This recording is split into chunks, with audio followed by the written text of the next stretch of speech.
आज आपण 40 या अंकाची ओळख करून घेणार आहोत। 40 म्हणजे 4 दशक। ते 4 दशक कसे तयार होतात हेही पाहूयात। त्यापूर्वी मी इथं 1 2 3 4 असं करत एकूण 40 काड्या काढलेल्या आहेत बघा।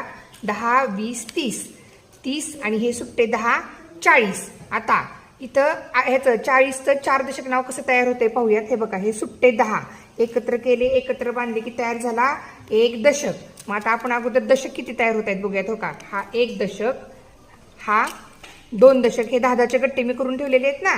10 म्हणजेच 1 दशक असतो। 10चा एक गट्टा आपण एकत्र बांधला की तो तयार होतो 1 दशक। हे बघा, हा 3 दशक। आणि 40 म्हणजे 4 दशक कसे, तर 30 आणि हे सुट्टे 10 आपण एकत्र केले। 30 आणि 10 40 म्हणजेच हे 10 आपण एकत्र केले की हे तयार झाला दशक।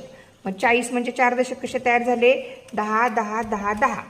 1 दशक, 2 दशक, 3 दशक आणि 4 दशक। आता चलनी भाषेतून पाहूया। ते बघा, हे देखील मी दाखवणार आहे दशक कसा तयार होतो। 10 20 30 30 आणि 1 31 30 आणि 2 32 30 आणि 3 33 34 35 36 37 38 39 40। आता ह्या सुट्ट्या 10 रुपयांसाठी आपण ही 10 रुपयाची एक नोट घेऊ शकतो। म्हणून हे बघा, 40 म्हणजेच किती, 4 दशक।